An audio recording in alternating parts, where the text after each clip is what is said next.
What's going on, everybody? It's Kellen Nitro for Nitro Maniac TV's Wrestling Unlimited, coming at you on a Tuesday night, doing a rare Nitro Steak a couple of days after the fact, but we want to talk to and get feedback on you guys, the fans, and everybody in general, just about AEW's All Out pay-per-view that took place at Hoffman Estates, Illinois. The date was September 5th, 2021. Is it the greatest pay-per-view ever?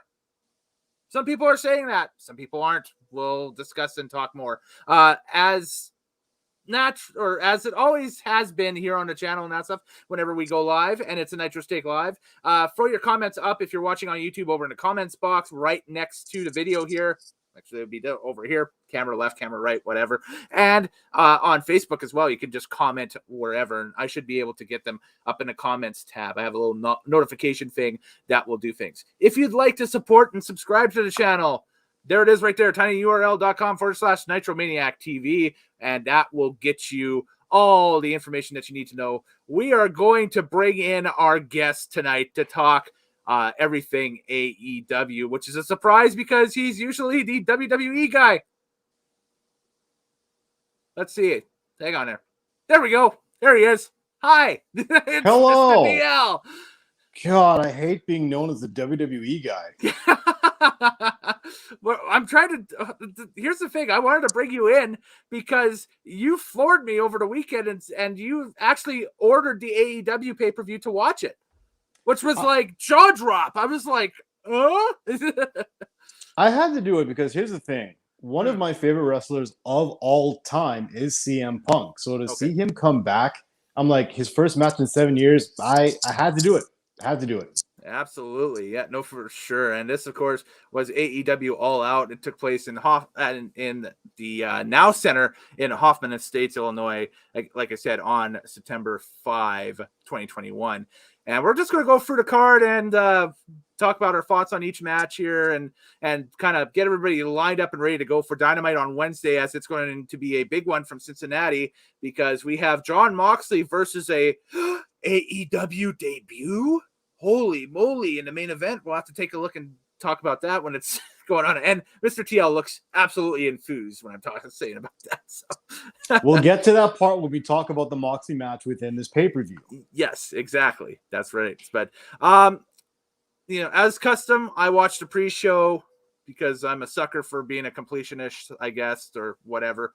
All that was on the pre-show was a 8-man tag. You had Best Friends, so Orange Cassidy, Chuck Taylor, and Wheeler Yuta teaming up with the Jurassic Express. I almost called them the Jungle Express. The Jurassic Express of Jungle Boy and Luchasaurus, taking on the Hardy Family Office. So Matt Hardy, Private Party, and the Hybrid 2 in a 10-man tag team match. The runtime was 9 minutes and 25 seconds. And it was the Best Friends Jurassic Express tandem that got the W with that one. And I just have written in my notes, general fuckery just leads to the snare trap by Jungle Boy on Jack Evans for the submission win in 9:25. So it was your typical, usual showcase, let's get these guys on the card type match for a 10-man tag. It's a throwaway match to begin with, so it is an overbooked clusterfuck. That is just an excuse for them to play Tarzan Boy and let the crowd sing along. Let's be honest. Yes, basically. But at the end of this, which was really cool, was post-match, was Jack Evans tried to cut off a piece of Orange Cassidy's hair, but all the face tag teams in this matchup, the face side ran off the Hybrid 2. So haven't heard anything announced yet. That might be something that we find out that'll be either on Dynamite tomorrow or even on Rampage at the end of the week or something like that. But it looks like that they were teeing up a hair versus hair thing, either between Jack Evans and Orange Cassidy or between Best Friends and Private Party. Or sorry, the Hybrid 2, I should say. The Hybrid 2 and Best Friends. Maybe like a hair versus hair. So again, using his own logic of Orange Cassidy, why would he care if he loses his hair? He doesn't care about anything. Yeah, I don't know. How is this a win? This is just a win-win for him. It doesn't matter. Exactly. That's the thing. Stupid booking. Well, it was throwaway booking because it was in the pre-show. So. And throwaway talent. I'm gonna point that out. Oh, okay. I will explain this by the end. Okay. So Fair keep enough. a mark on what I just said there, and we'll come back to it at the very end. Mark it. 5 minutes and 50 seconds into the stream. We gotta go back and come back and reverse it. Yeah. Throwaway talent. All right, let's get into the pay-per-view. Well, there's one more thing I gotta talk about here. That happened in a pre-show. This was like in the last 5 minutes of the pre-show. Was Dan Lambert of American Top Team was up in a luxury suite over top of the Now Center in Hoffman Estates, Illinois, and he was berating the fans, going for the whole heel boomer shtick again. But he had a faction with him of AEW and UFC talent. He had from, of course, AEW, the Men of the Year, so Ethan Page and Scorpio Sky, and they both cut heel promos. But he also had Andre Orlovsky and Junior Dos Santos from the UFC, and this is the second or third time they've been on AEW programming. So, is there something potentially brewing there with Dos Santos and Orlovsky coming over into All Elite Wrestling from the UFC? It's possible. Neither of those guys have much longer left in their UFC career. If not, both of them might have already been dropped. Orlovsky is in and out of the company because they just need him for a good fight, whether he wins or loses. Dos Santos is completely out of the heavyweight picture. He's lost too many matches now. So to me, they're a bit, I don't want to use the term washed up because that's mean, but their prime is over. If they want to switch over into wrestling, go ahead. They're older fighters, so they would fit actually right into like already the mid-card scene in AEW. They'd actually fit into the mid-card scene anywhere because your mid-card scene with any major promotion right now is basically guys who are between 35 and 45. So, well, I mean, their option is go to Bellator or try wrestling. Please try wrestling if your other option is Bellator. That's all I can say. Hey, that's what it's looking like. That's where they are in their career. It's either they're done with the UFC done with them. Yeah. And it's time to move on. Exactly. Yeah. UFC year after year becomes more of a young man's game anyway. So always is. It always is. So there we go. So, all right. Now moving into the pay-per-view proper. We open it up with, and I have the graphic here somewhere, just everything. When I uploaded it to the service here for StreamYard, it just threw everything out of whack. So I have to dig it down and try to find it. But we have the TNT Championship opening things up off of this pay-per-view. You had Miro, the champion, versus Eddie Kingston, the challenger. End result of this thing was Miro beating Eddie Kingston by pinfall in 13 minutes and 22 seconds. The exact finish was Kingston going for a half and half, but a low blow by Miro, and then the high kick, that's the 1-2-3 for Miro. He retains and also has an undisputed streak, I should say, as it continues in AEW for Miro since his debut. Yeah, by the way, that picture looked pretty cool. That looked like something off of like a Tekken. Yeah. These are I have the majority of the match graphics tonight, folks. I don't have all of them, but I was able to pull the majority of them just off of Google and the internet and whatever. So now here's the thing. That picture looks really cool. It looks like a fighting game, like when they have a little solid screen right before, like as it's loading before you go into the game. However, this match didn't look as nice as that photo. Because when match time came, Miro looked pretty good. This might be some of the best he's physically looked in his career with his getup and everything. Right. He looks like a solid, real wrestler. Kingston looks like a mechanic that works out of his own garage at home. It's not even Kevin Owens level of sloppy. This is a whole new level of just junk. And it looks like a professional wrestler against a guy that they called in at the last second, like, yeah, I'll fight for the money. You know what I mean? Like, it's just, he looks awful on television.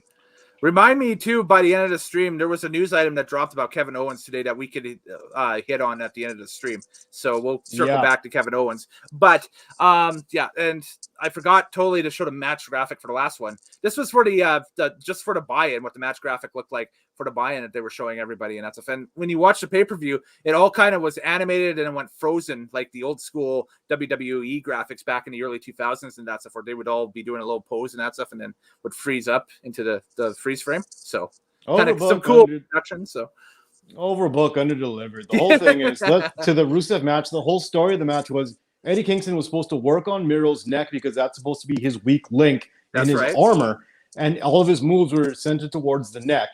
And then at the end, he still couldn't pull it off because he's a home mechanic. There we go.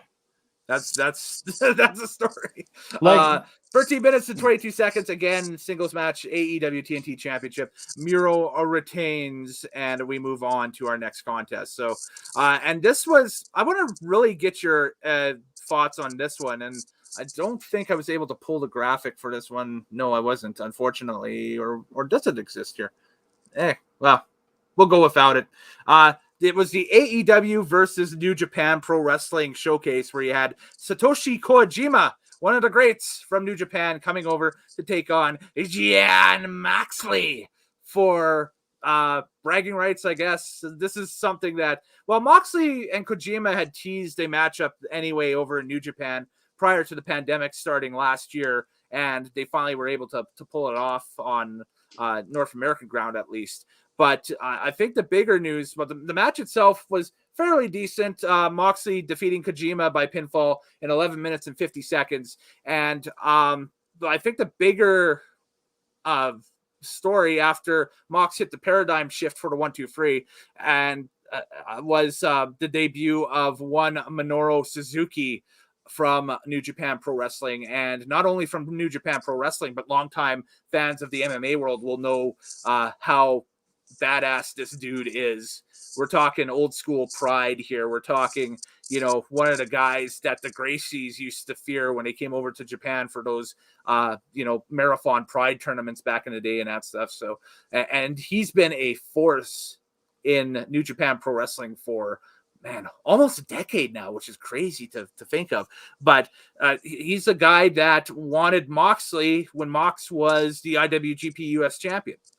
And I don't think they ever got a chance. Well, they had a match. Sometime in 2019, they had a match, and Moxley beat Suzuki and retained, I think, the IWGP US title. Now it's time for the rematch, it seems like, and we are going to be getting the rematch. It was teased to us later on in the pay-per-view, but we'll talk about it now. Tomorrow night, the homecoming match on AEW Dynamite, Jon Moxley versus Minoru Suzuki. This is on free television. This will be on TSN up here in Canada, and this will also be on TNT in the States, no matter where you guys are watching, and just check your local listings. It'll be Fight Worldwide if you're watching from any worldwide places or whatever. This is a big matchup. This is insane that they're giving this away on free TV. Listen, this match itself, the starting match, with Kojima and Moxley, you could tell, even though this was a hot crowd, they don't know who Kojima is whatsoever. They weren't responding to his moves. They weren't cheering for him. They didn't sing his song, which is something I noticed that they do at indie shows. Like, they even know the theme song of the Japanese wrestler. They didn't give a toss about this one. No, they really didn't. They went through the match. Things happened. Suzuki came out. Those who know him know him. Those who don't are like, whatever, this is just more of this stuff. So I know you're surprised it's on free TV. For me, it's just an extension of what they were doing at the pay-per-view, where most people don't know who this is or why they should care, and the others are like really excited about it. But for me, I was like, whatever. The live crowd nailed the Kazi ni Nae with Minoru Suzuki's walkout, but that was they were still kind of a little confused, I think, and I don't want to. Well, maybe they were shocked that Suzuki was there. I don't know, but the reception, obviously, Suzuki's a little bit more widely known than Kojima, which, you look at the men's records in Japan.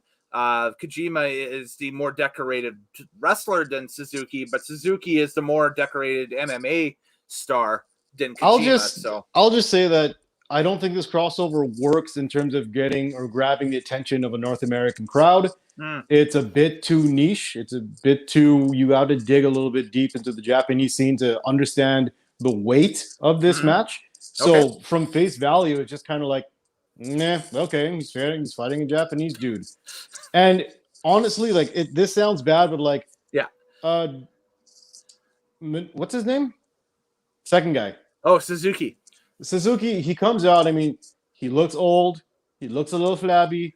His haircut is in a way that looks like he's losing his hair, which just looks like, this guy looks malnourished as shit. So we call him Murder Grandpa on all the forums and IWC chatter and that stuff because he's been at it a long time. He's Murder Grandpa. Well, hey, Grandpa from Japan is not what you want on AEW against Jon Moxley, the former champion. Get somebody young, get somebody exciting, get somebody with some name. Stop putting these weird niche people against Jon Moxley. It's not helping.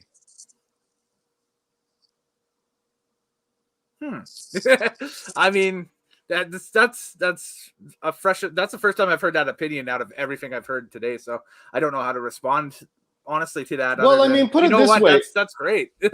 Well, I mean, the whole thing is Jon Moxley, some people still would remember him as Dean Ambrose. He was a big, giant WWE name.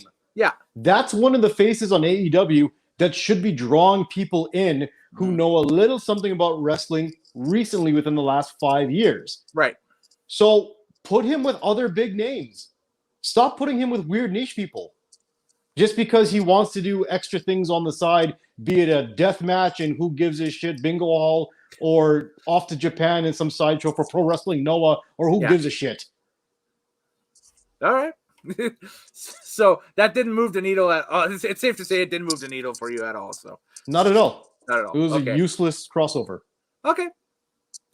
Well, I thought as a New Japan fan, and I was a New Japan fan, leading into AEW. So it's kind of cool to see the Japanese talent finally get chances North American side, and they have their storylines and that stuff. But you have to be watching New Japan to know the full story behind a lot of these rivalries and stuff like that. And it's just going to be cool to see Moxley and Suzuki tie it up again. But unfortunately, it's not going to be as unrestricted as it was in New Japan when they fought. This is going to be on the network TV guys and stuff like that. So there'll be some strings to it and whatever. But, it's a lot like what they did earlier in the year when they brought Kenta over. And they're going to be bringing in New Japan guys because AEW guys are going over to New Japan. And it's a talent exchange type thing. It's a lot like, WCW and New Japan back in the 90s and that stuff where you would see Jushin Liger or Masahiro Chono on a pay-per-view taking on Chris Jericho or Eddie Guerrero or something. So, and that's fine. However, they need to be of a bigger name and stature to draw more people into from the US market. Because unless your name is Okada, Tanahashi, Naito, yeah, then you're kind of an unknown out here. So you'd like to see less Suzuki and Kenta over here and more Naito, Okada, and Tanahashi taking on AEW's best. Okay, well, you did mention Kenta. I mean, he was in NXT for a while. Mm-hmm. If it was Kenta, that would have made so much more sense because now you have two familiar faces going in the ring, both former WWE products. Well, Kenta came over, when was that? I think it was May this year for an IWGP US title shot when Mox was still champion. So, okay, run that back and run that as much as you need to because that should actually draw some stuff. Mm-hmm. That's a name that people might know. Okay. And a face that people might recognize. Like, oh, okay, I remember this guy. He did the GTS first. This is the guy from NXT or something. Yeah. Well, now with Punk in AEW, we have the potential for Kenta versus Punk in a battle of the GTS. So, which sounds great. You could do that up, great. and that's what I'm saying. Something like that would be crazy. But don't bring in people that are so niche to the Japanese market that we don't know who they are when their entrance hits. Yeah. So just to wrap up the Moxley Kojima Suzuki thing, post match exchange between Moxley and Suzuki with a bunch of forearms and strikes and stuff, and then Suzuki hits the Gotch style pile driver. It was a loud reaction, but it wasn't an overt. To back your point up, it wasn't an oh my god type reaction. It was hey, we're appreciating what we're seeing type reaction. So Yeah, I've said what I need to say on it. The reaction fair enough. says itself. The reaction says it for me. Mm-hmm. The people are like, meh. Yeah, a hard meh. A hard meh. meh. Hard meh. So let's go to the next one. That's enough of this, Moxley. AEW World Women's Championship on the line next. Dr. Britt Baker, D.M.D. versus the alien Chris Statlander in a women's title contest. And Dr. Britt Baker, D.M.D. With Jamie Hayter and Rebel in her corner, defeated Chris Statlander with Orange Cassidy in her corner in about 11 minutes and 34 seconds. Serviceable match. I didn't think that Statlander was a strong opponent, and they didn't build this feud up very strong at all on AEW TV for Baker. But I think that's something that they realize, and as we see as this card goes on, they've quickly noticed, and they're starting to at least build and fix with Dr. Britt Baker's next challenger, and we'll talk about that a little bit later on. But when it comes to this match here, I just didn't feel it throughout the entire build, and the match was good, but it didn't give me anything other than, hey, this would be decent on Dynamite as well. So fast forward, this is another meh. Another meh. So this didn't grab my interest. It was just a match. Yeah. So, and finish for this thing, the lockjaw, Statlander taps, and they're really getting over the lockjaw right now as Baker's kind of killer finish. So, yes. The only thing that popped anybody in this match is that Orange Cassidy showed a little bit of emotion. He freaked out. Yeah, he did a little bit of freak out, going to get her girl back in the ring. Yeah, and she got back in there and lost anyways, like moments later. So, hey, cool that he did that. Or, I'm sorry. Yeah. Cool that he did that, but it was pointless. That spot that was completely useless. And hey, fast forward. This is like an 0-3 for me right now. Want to remind everybody that if you want to throw some comments up during the show tonight, do so. If you're watching on YouTube, use the comment box. And if you're watching on Facebook, use the Facebook comment section below the video, and we'll flash them up during the thing. If you got questions, if you got comments, if you agree with something we talk about, if you disagree with something we talk about, throw it on there. And we're going to chop it up, because we're chopping it up right now. This is if you're just tuning in, the All Out Nitro Steak Live. I'm Kellen Nitro, Mr. TL over on the other side of the screen, talking to you right now from his awesome TGI Fridays-esque man cave that he's got going on. I love the decor there, and I got a little bit of decor happening myself. I just got to, basically light it better and move some stuff around. But all about the angles, baby. That's all about it. The angles. Exactly. So we'll get going. I don't know if the blank CD media does anything for anybody, but there we go. That's just I was cleaning earlier and forgot that those were in shot, and I was like, oh, okay, well, whatever. They're there now. So all right, let's put up a picture of the next match so we can hide that thing. Before that happens, we have to talk about this match that should have happened on the pay-per-view, but is going to happen Friday anyway for Rampage. Pac versus Andrade El Idolo with Chavo Guerrero Jr. in his corner is going to happen Friday instead, because of the UK kind of travel things for Pac. He's still in the UK, and there's a delay or something trying to get people over to the United States from the UK because of the COVID-19 stuff and everything. He wasn't going to be able to make it to Chicago for the pay-per-view, but he's able to make it for television on Wednesday and Friday. So that will be your main event for Rampage on Friday, will be Andrade versus Pac, which should have happened at the pay-per-view, but it's going to happen on Rampage. So quickly, that would have been a good match. It probably still will be a good match on Rampage. As soon as they said that match got delayed, I immediately thought to myself, it has to do with the British travel ban. As earlier in the week, there were a lot of FIFA World Cup qualifiers that were going on. Yeah. And a lot of players that play in England weren't allowed to leave the continent of Europe to go back to their home countries to play in games, especially for like Team Brazil. So I understood that there was going to be from a travel issue getting Pac back to the States. So that was an easy forgive. Yeah. At the same time, had this been on the card, it would have been way too long. Although it may have, for me, livened things right up after, for me, an 0-3 start. Exactly. That's and the the swap out for it was because that match wasn't happening.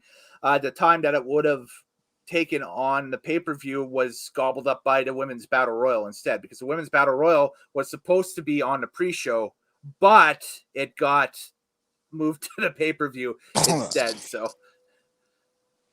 that's the spot where it would have had that's the spot where Andrade and Pac would have been right where the Women's Battle Royal is on the card. So what a crock of shit that thing. We'll get to that shit pile in a second.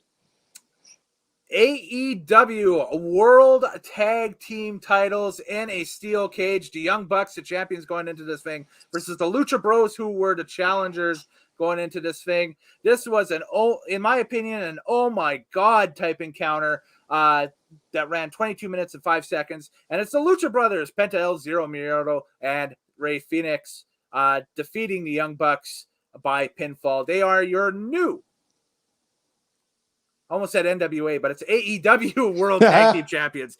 There is a Mexican tag team that is the NWA Tag Team Champions. They talked about them in the post game presser and that stuff, and how they'd love to match up with them. That's Bestia 666 and Mecha Wolf that are the NWA tag champs. But I think that's a CMLL versus AAA thing, and those guys are kind of warring right now in Mexico. So those promotions. So Tony Khan, work your magic, I guess. I don't know, but.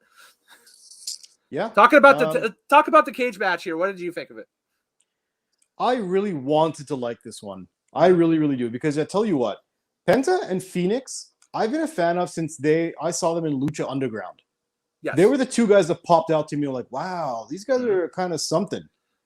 And then I keep following them and I keep watching them. I see them now in AEW, and I don't know, this match was, if you love spots, if you love choreography, if you love wrestling's nonsense at its finest, this was an entertaining match. For me, it was just kind of like, do you remember that last Lord of the Rings movie? I think it's number 3. Like, it could have ended at least 9 times before it finally ended. There were so many false finishes in that movie. That was crazy.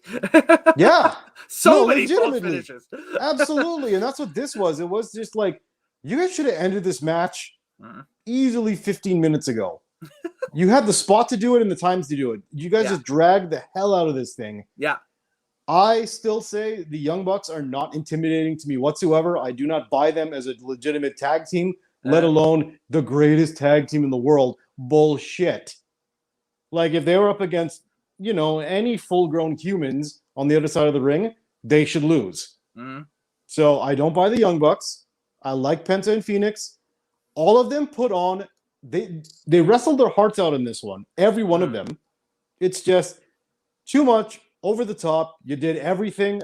This should have been the finish to a pay-per-view, not stuck somewhere in the middle. Oh, okay. So you would have had this thing go on last then if that was the case. Yeah, because if you're gonna if you're gonna have all the fireworks go off for 4th of July, why would you do that in the middle? Then there's nothing left to see at the end. To me, the steel cage stipulation, and they barely, with the exception of Phoenix doing a one move off the top of the cage, like the cross body, used the cage at all for offense. Either side did. It was like, at points you were watching this thing and it's like, okay, they know they're in a cage match, right? They're not slamming people's, which was refreshing in one aspect because, in WWE, if there's a cage match, within 2 minutes, somebody's going into the cage. That's just the psychology of it, whatever. Or, there's about 3 or 4 false finishes with guys doing, cross bodies off the top of the cage or moonsaults or whatever and what have you, right? These two teams are better suited, and it's already happened in AEW to a ladder match. I would have loved to see this under a tables, ladders, and chairs stipulation, because I think that would be a lot better of a usage. That would be the next logical step. But anyway, go ahead. What about an old school scaffold match? Oh, that would be cool. That would I'm for that. Yeah, let's run that. Thinking. That'd be good. Yeah. Yeah. I have bad news. My battery is running low. We might have to fast forward. Okay. Well then, let's do that. Okay, so quickly, the next contest was the let's see the graphic. There we go. There's the Casino Battle Royale with all the women participating in it. That was next, and the debut of Ruby Soho to AEW. I just took a picture of the jacket and screenshot and put it in it because I thought the jacket was cool. So there we go. Awesome stuff. 22 minutes. Ruby Soho is your new number 1 contender for the Casino Battle Royal. Oh my God, that thing was such a crock of shit. It was boring. I hated it thoroughly from Phil. beginning to end. It was just filler. The point of this Battle Royal is just to have a surprise at the end because they use a deck of playing cards to decide who comes in the Rumble and when, based on spades, clubs, diamonds, I think hearts, whatever. Yeah. And there's the Joker. So there's always a surprise at the end. And this time it was Ruby Soho. Awesome for her. Great pop. Glad that she got to do this on the main pay-per-view and not on the pre-show. However, this Battle Royal is just junk. And they only do, and it's so obvious why they would do it like that. Mm-hmm. It's obvious. It's stupid. Let's move on. Yeah. The only thing I'm going to add to that is I thought that Ruby and Thunder Rosa had a great exchange at the end of this thing. Hey, who called that? Who called it? You did. You did. I'm right. You did. Yeah. And Ruby. So I want to see a one-on-one between Ruby and Rosa sometime soon, please. That would be absolutely. That would be awesome. Yeah. So that's the only thing I'm going to add to that there. Moving down the thing. Let's see. Oh, yes. Here we go. So up next was the final fight. MJF versus Chris Jericho. If Jericho loses, he will never wrestle again in AEW. And if Jericho won, which he did, the feud continues ish. I don't. I don't quite understand that. Is like, what's the gain? You know what? I'm going to start moving now because I'm going to move to a charger. Okay, there we go. But you're going to hear me. So yes. Yeah, I don't understand the point of MJF taking. Well, yeah, if he wins. If Jericho wins, then they just keep this feud going. Yeah. And he's still down 3-1. If MJF wins, then it's over. Then he can't wrestle in the ring anymore. But who's to say that they can't like have backstage brawls or whatever? Yeah, I mean that's the thing. It's the Pinnacle versus Inner Circle war basically, and you've already established that it's a faction versus faction war. So there's got to be something that. You know, and they went through the Stadium Stampede, which was supposed to blow it off. They went through Blood and Guts, which was supposed to blow it off. And we still have the war between the two factions. So obviously there's some be-all, end-all end game that's going to happen between the two sides. It's just hasn't been either fleshed out yet or revealed or whatever. And now at this point, it's like, is this like a forever thing? Like the Habs and the Maple Leafs or something? Or you know, the Cowboys and the 49ers where... You know, it's a forever rivalry, and forever and ever that AEW's around those two factions will be warring. I don't understand the point of how that match came about. Mm-hmm. It's dumb.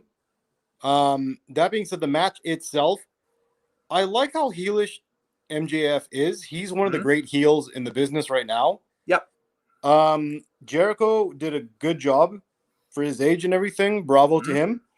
Him having his guitars come out from Fozzy and play just the acoustic of that song while the crowd went along didn't work. No, because they weren't in sync. Yeah. The guitars was going too quick.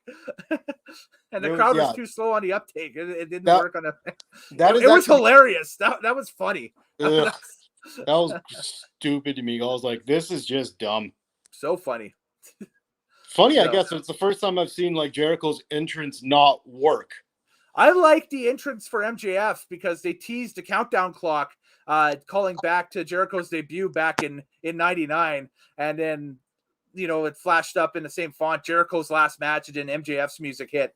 I thought that was trolling to like the next level. I loved it.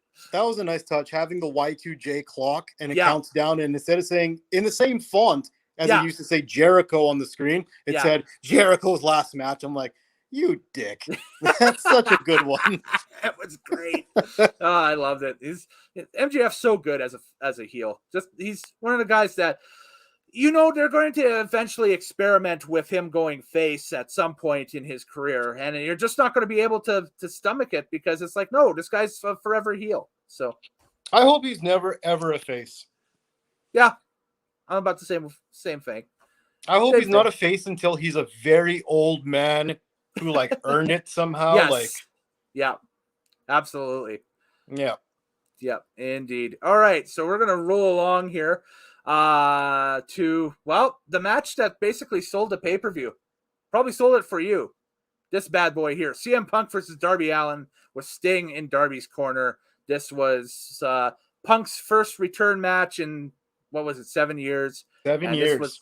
This was Darby's chance to prove his mettle against the best in the world. I thought it very interesting that they brought up the fact that Darby didn't start wrestling until about 13 or 14 months after Punk had worked the Royal Rumble in 2014, because that was Punk's last match, was the Royal Rumble in 2014. Yeah, I was trying to figure out, are they trying to say that Punk is old or that Darby is inexperienced? Yeah, weird. I think they were trying to hit on both, but I think probably more saying that Punk had experience. But the thing is that Punk wasn't involved in wrestling at all for 7 years. Like, it's not like he left and was working indie shows. He left and was like, UFC fighting and doing appearances on AMC. Yeah. That's all he was doing, and writing a comic book or two. Yeah, exactly. Yeah. So I don't know. Now you may talk about the long pants of CM Punk. Yes. Uh-oh. What? Oh, sorry. I thought you were leading to something there, and I completely lost track of where it was. All right. No, I said you can talk about the long pants of CM Punk now. Yeah. What was the deal with the long tights? That threw me for a loop. Seeing CM Punk in long tights. That's different. Different look, I guess. Well, like I thought, like early in his career before the WWE, he was wearing basketball shorts. Yeah, basketball shorts, basically. And then he came to WWE and he was wearing trunks. Yeah. And now in AEW, he's wearing long pants. Mm-hmm. And I had to ask myself, do I really miss seeing the thigh meat of CM Punk? I'm like, you know what? That's kind of weird if I did. Let's just let him wear pants. That's fine. It's not a big deal. I'm an old school fan, so I appreciate the trunks myself.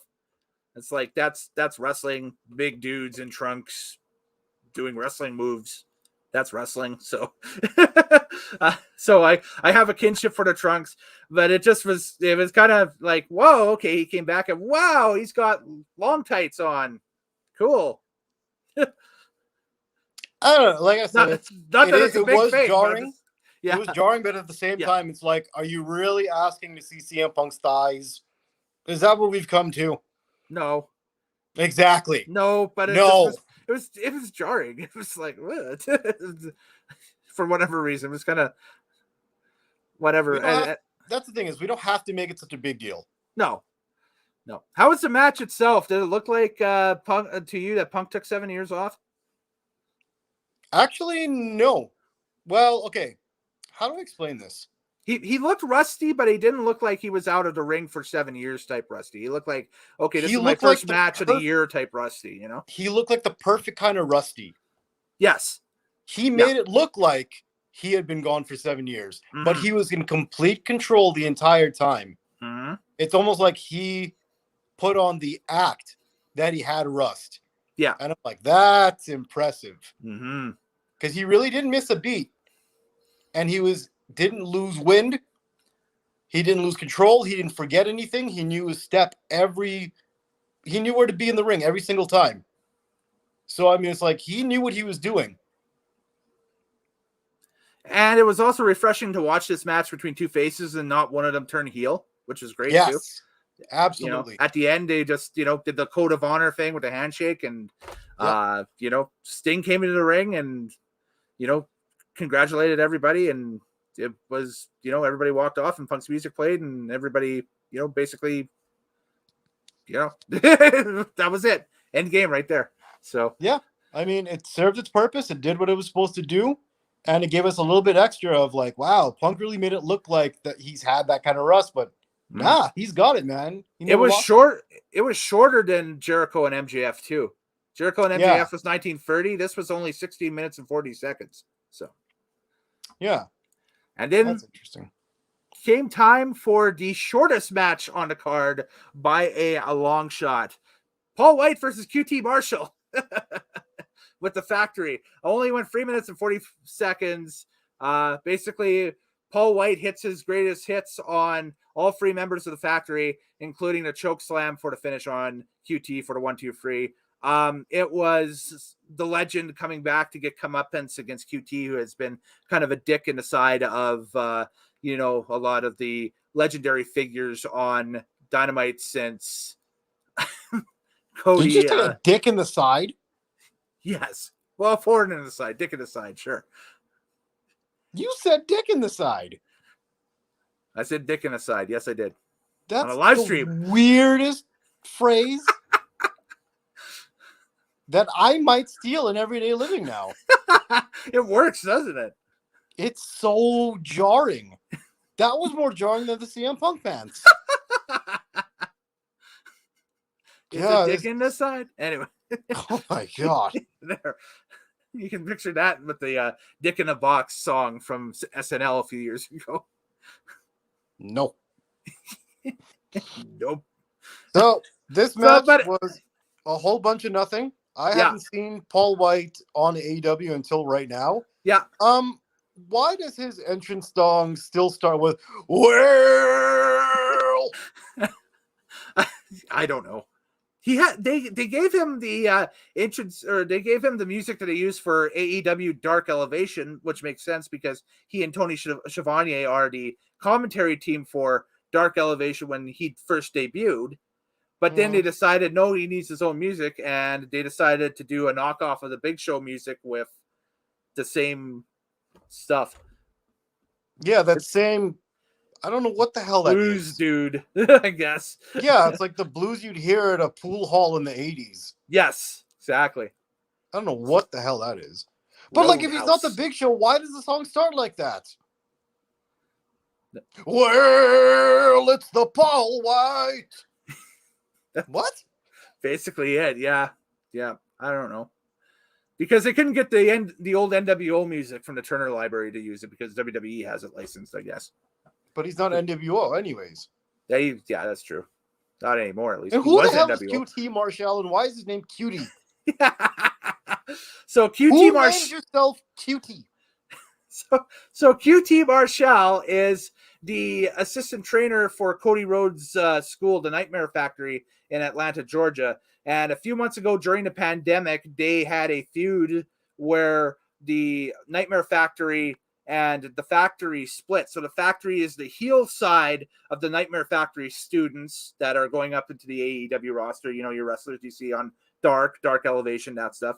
The Nightmare Factory is the face side. So that's all the face wrestlers that you see on Dark Elevation that are constantly getting wins week after week. Those are probably Cody Rhodes students on, that type of stuff. And the heel side too. Those are probably Cody Rhodes students from the factory there and that stuff. And they got, it's Aaron Solo and Nick Camarado, which are two standout students from the Nightmare Factory, and they're heel stooges for QT right now.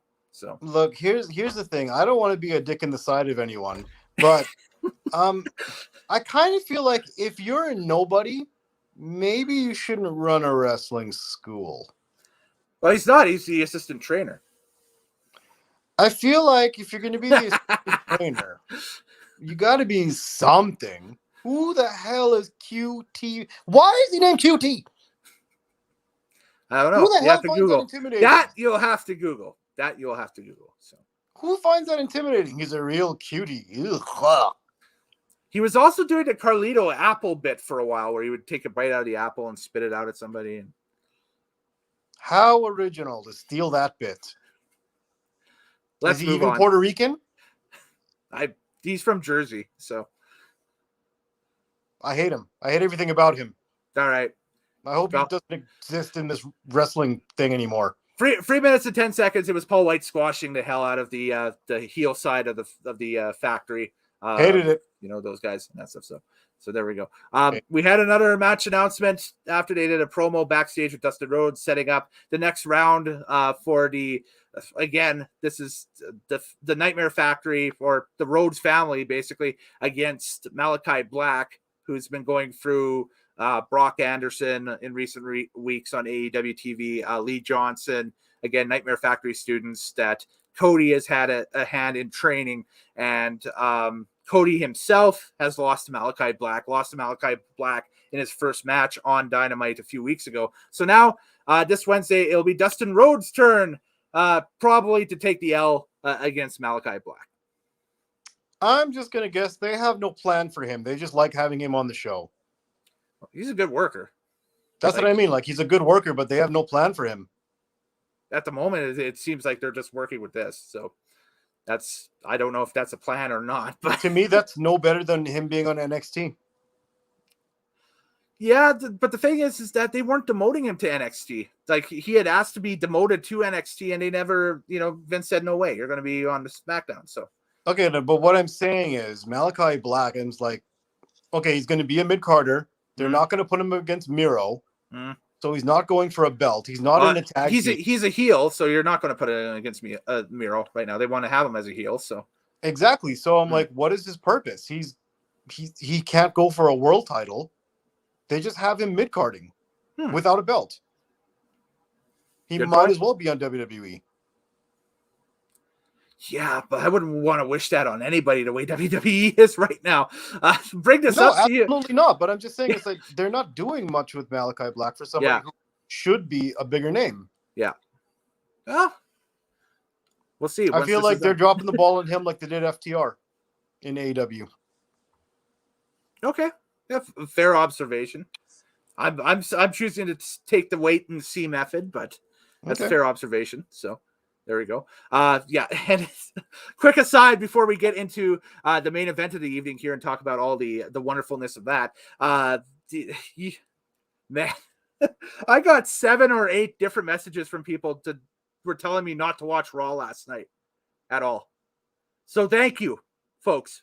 I appreciate you guys looking out for my sanity and that stuff. So you're welcome. You texted me, Morehouse texted me, and then 3 or 4 of the followers of the channel had texted me. I got, even people that were like even my dad, who's like still kind of into whatever's on late at night, he'll watch, and he's watching this. He's like, "Did you watch Raw at all tonight?" And I'm like, no, people are telling me not to watch it. He's like, don't watch it. It's terrible. And I'm like, okay, done. I'm doing something else then. I haven't even seen the write-ups for Raw yet this week. Like, and usually those are out by now. So I can spoil it for you later. Okay, cool. Fair enough. Excellent.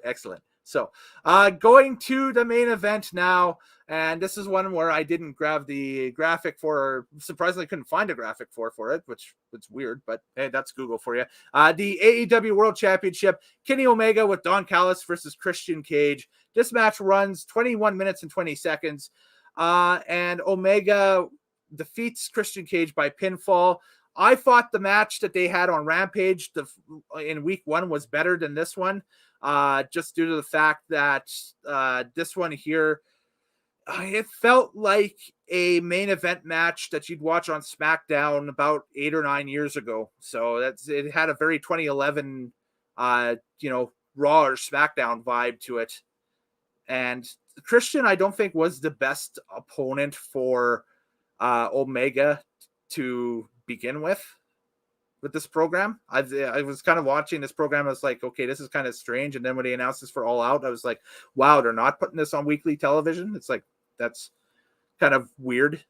But you have to exercise the stipulation where the guy that should be challenging for the title can't challenge for the title by the stipulation. That's Hangman Adam Page right now, because he and the Dark Order side lost that, we talked about 8 and 10 man tags not being worth anything, but the one 8 or 10 man tag that was worth something was actually worth something, a few months ago when Dark Order lost that one to the Elite. They lost any chance to challenge for titles, I think, for the rest of the year. So,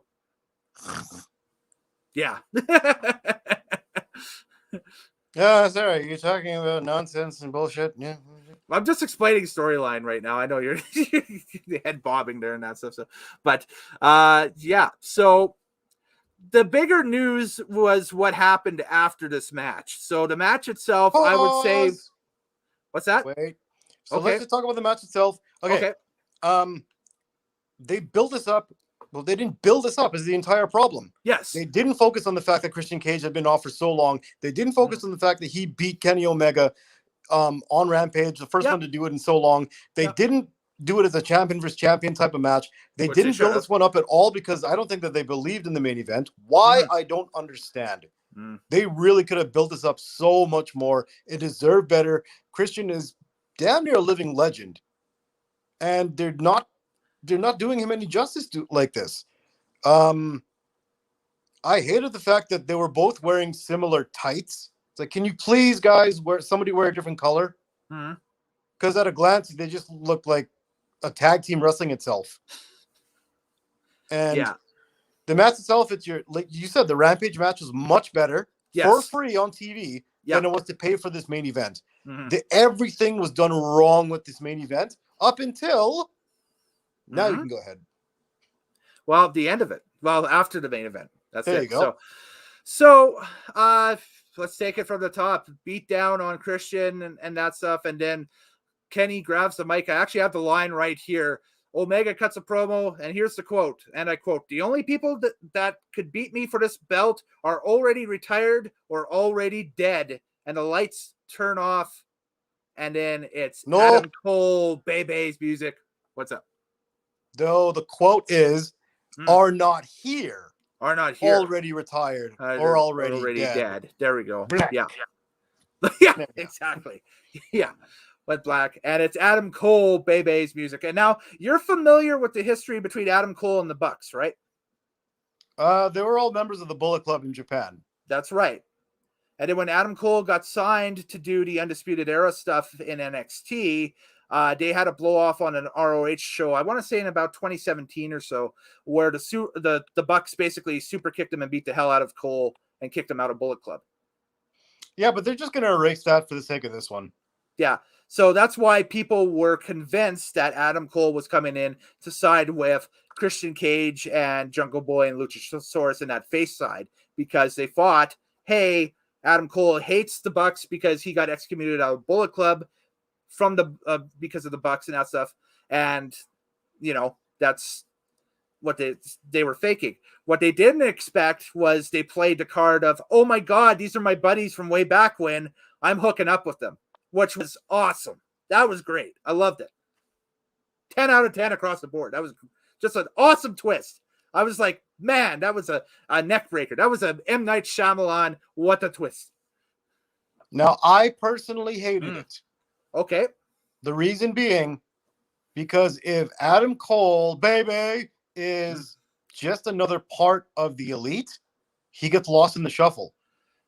Which is why I'm thinking that this might be the tease of the Bucks and Cole maybe leaving the Elite later on down the line.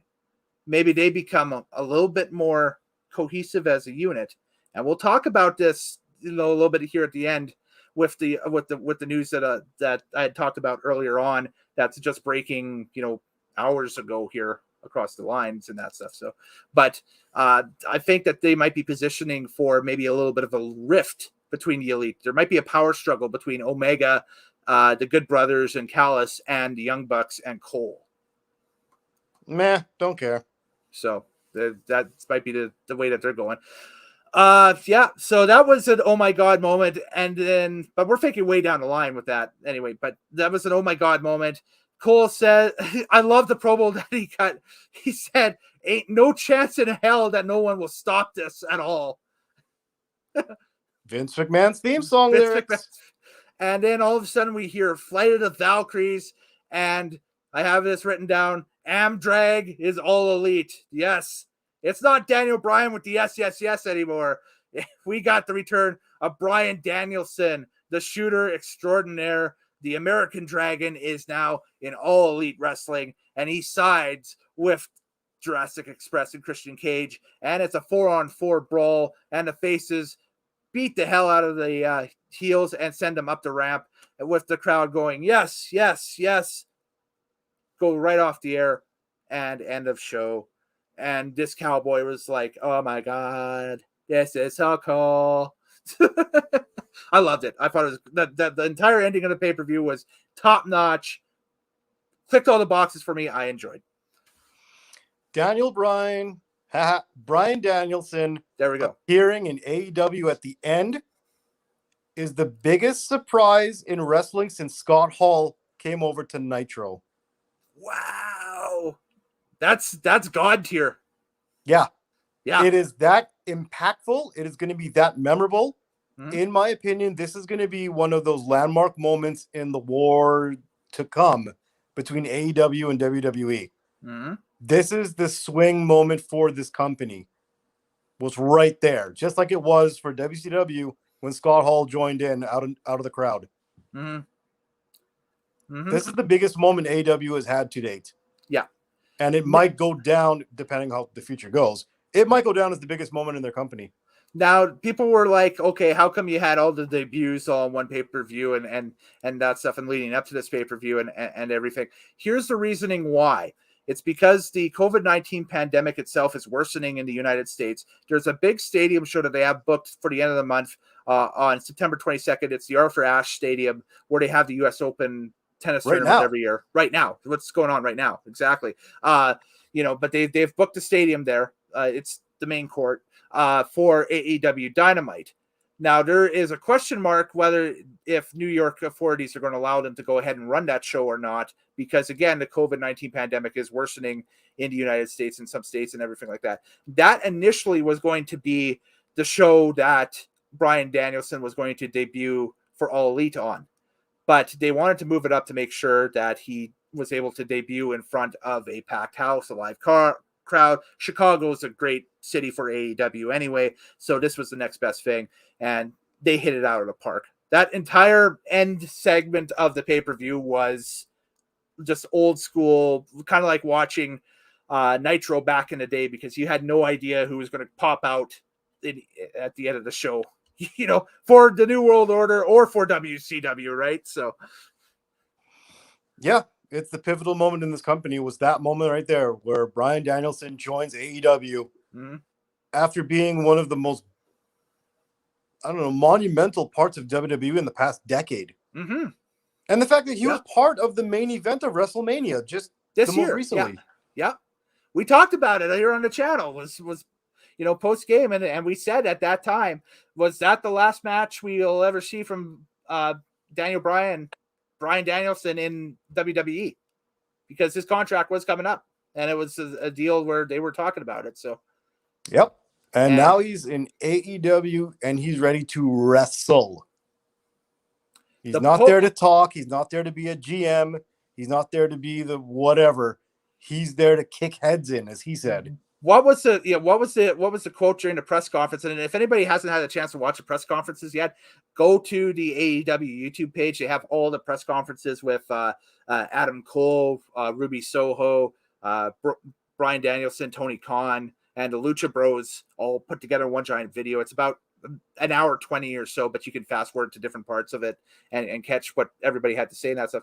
And Bryan Danielson said, if excellent wrestling is fucking awesome, he said.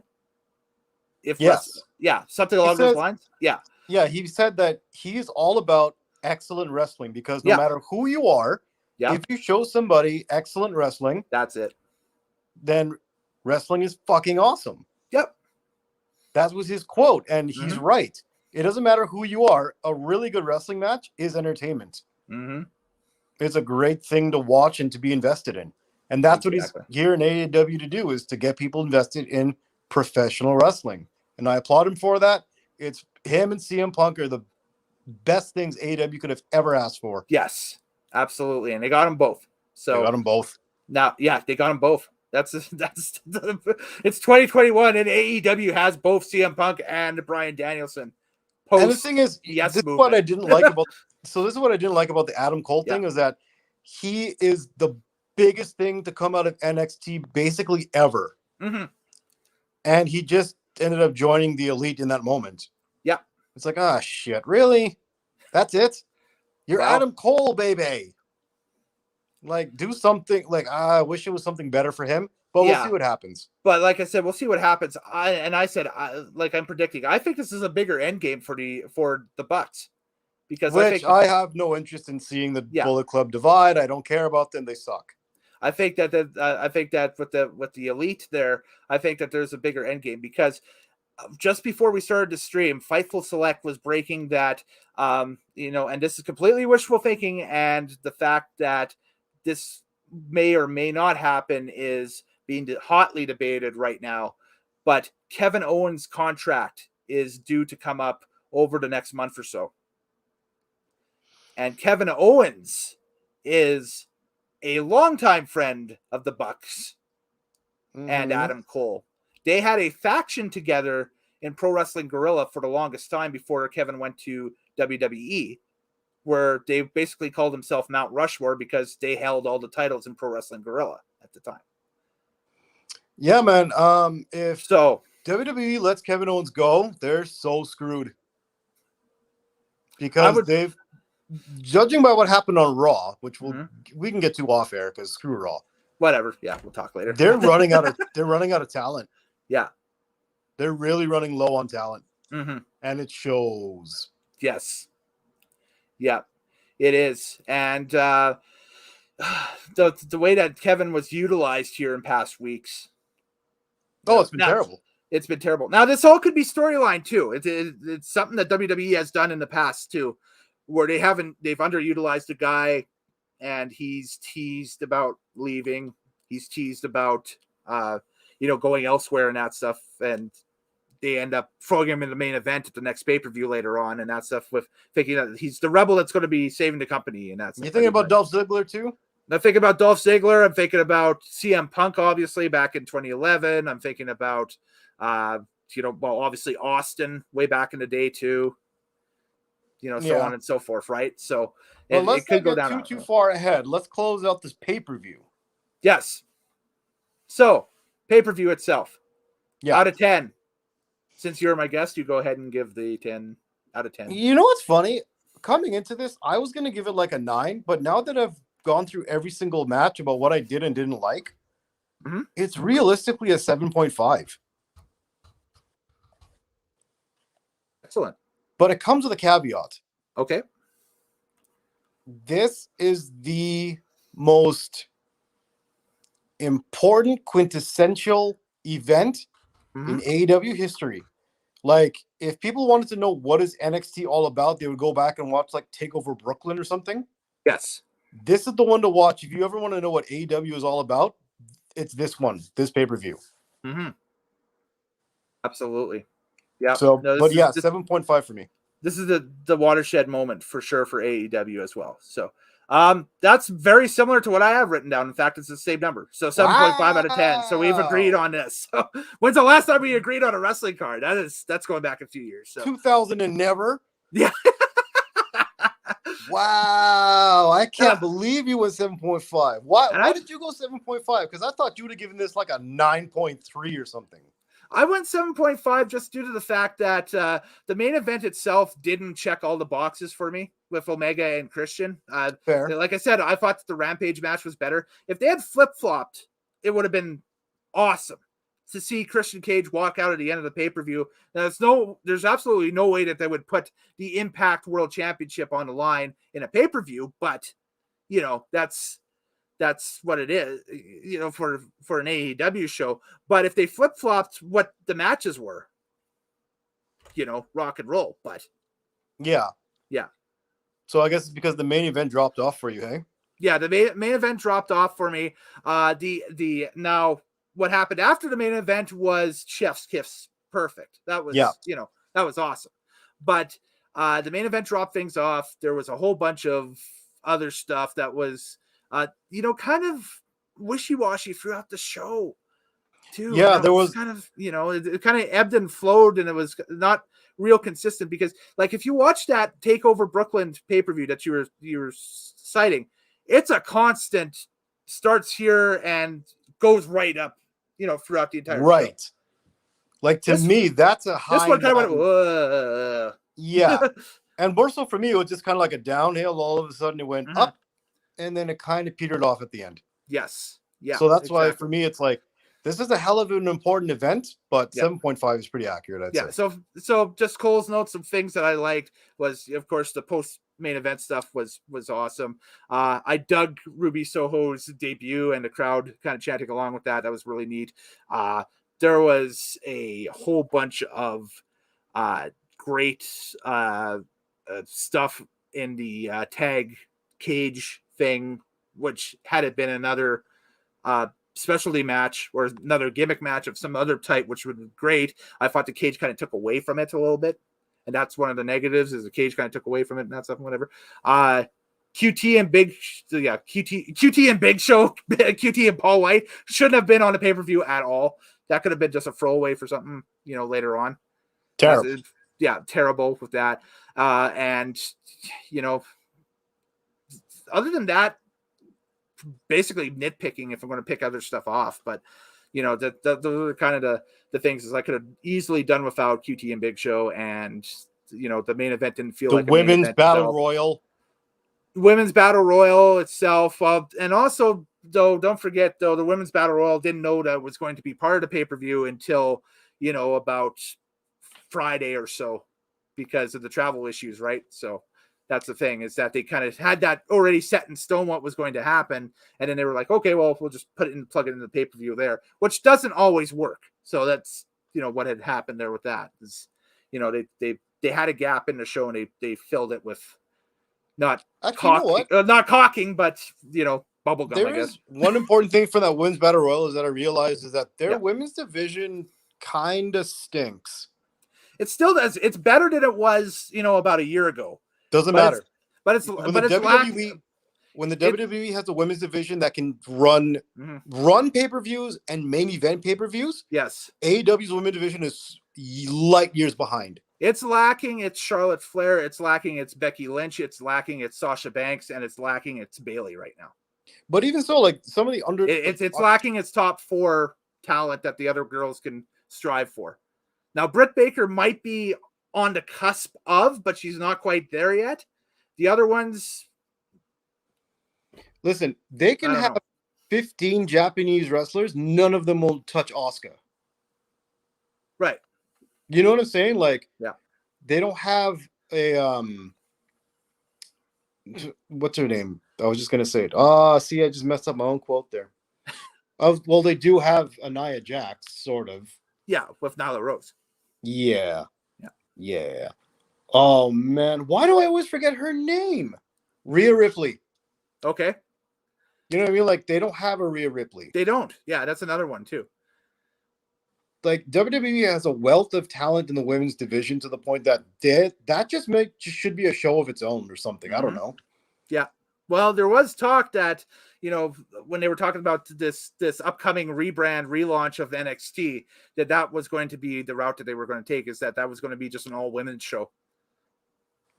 Yeah, wouldn't be that bad. But like I was saying, like for AEW, that Battle Royal really shows their women's division is trash. Yeah, it's lacking. It's lacking still its main event scene a little bit. It's on the road trending upwards, but it's still lacking its main event scene. Okay, so do you remember the mark that we talked about? I think it was at the 5-minute mark. 5 minutes. What did I say? Yeah. Yeah, because we have to come back to that. Oh God, and I can't rewind on this, can I? I should have written that down. Wow. Jeez. Me too, because I forgot what the thing was, but I know what the point is. Okay, what was the point? Go for it. What I wanted to point out was, throwaway talent. Okay. Throwaway talent. As better people come into AEW, you realize the people that were important in AEW at the start don't mean jack shit now. And they were going to lose their relevance as we continue. So, did you really miss Adam Page? And the Dark Order? Did you really miss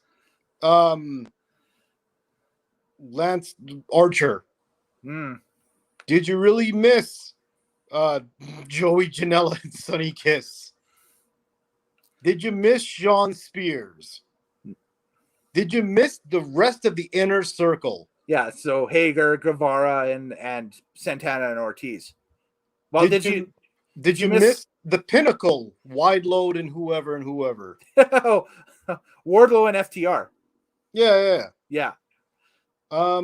That's what I'm saying. Did you miss Cody? Yeah. Did you miss his brother? No. This is what I'm talking about. Like everybody that made AEW what it is, and all the guys saying like, "Hey, you guys made it what it is, and that's why we want to be here." It's like, yeah, but all the guys that made it what it was don't mean anything anymore because they were throwaway talent. I'm sorry to say it, but yeah. Now, when you get real people to wrestle in your company and you see who the throwaways are, they're all going to be the originals. The only argument that I would make off of the list out of everybody that you had listed is Adam Page, because this is a storyline reason why he is not involved in anything right now, is because he and the Dark Order cannot challenge for Dark Order anything for the rest of the year. I just remember that the entire faction of the Dark Order useless now. So they've basically, but they're basically shelved that for the time being in order to have them have a hot comeback in 22, because again, they've hit the stipulation that they cannot challenge for any titles for the rest of the calendar year 2021. Ooh, Butcher Blade Bunny. Don't miss him. Well, Butcher and Blade were ringside for that 8-man schmozzle at the beginning in the buy-in, but that's it. Yeah. So, yeah. I'm just saying, you're gonna see it as they get better talent. Let's say Kevin Owens jumps over to AEW. There we go. Then you're gonna see one less of those AEW original guys that never belonged there in the first place. It'll be very interesting to see if anybody from AEW jumps the other way. Like who? That's the thing. The only one I can actually imagine is FTR. Heading back to NXT? Yes. And that's only if Wheeler's arm is 100%. Because he did some damage on that turnbuckle gash. Yes, he did. He's lost feeling in the tips of his fingers at times and that stuff, apparently. So. Yep. And I know a lot about that. I've had double surgery on both hands. Yeah. For stuff like that. So but I do see them returning to WWE would be good, just because although Raw sucked, it showed a little bit of strength in their tag team division. And they would add on to that so much, especially against a team like the Usos. Yeah. So, I mean, I could see them coming back, but I don't know anybody else that would make that jump from AEW over to WWE right now. Yeah, exactly. So, well, it's about time that we've been over. We wanted to go less than an hour, and we're over an hour here. So we're going to pull the chutes on this one and wrap it up very, very, very quickly. If I can find where our end slide went. You know what? I think it's gone. It's gone. It's never happened. It never was here. So what I'll do is I'll just flip this up. Subscribe, tinyurl.com/Nitromaniac TV, and you can check everything out here. Once again, our scores for All Out 2021, Mr. TL hits up a 7.5 out of 10. Kellen Nitro hits up a 7.5 out of 10. And your scores, post them in the comments below, and they'll show up at the bottom of the video on the YouTube page or on the Facebook page. Depends on where you're watching. I don't care. Whatever. It's all good. Where can they follow you on social media should they wish to do so? Oh, if you want to send me that smoke, that is at TMLOUTAN. I want to smoke. I want to smoke. You want to smoke?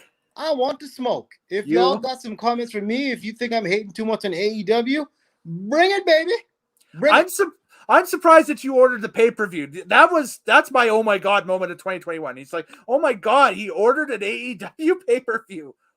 I had to look outside to make sure the meteors weren't flying anywhere or whatever. Yeah, they got me on this one. Yeah. On this one. So, anyway, me on social media.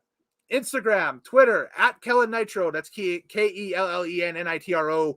And you can also like the Nitromaniac TV Wrestling Unlimited Facebook page, where there'll be a slug of content coming. I just got to find time to do it all, but it will happen over the month of September. We'll get it going, and we'll be talking again soonish about something. We just kind of flip this on whenever and we do things. So there we go. Yep, That's pretty what much. we do. Pretty much. That's basically. what we know.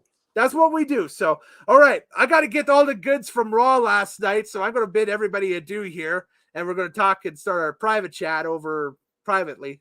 And we will see you guys next time here on Nitro Maniac TV's Wrestling Unlimited. Yes, let's give the virtual 2 sweet. See you next time, folks.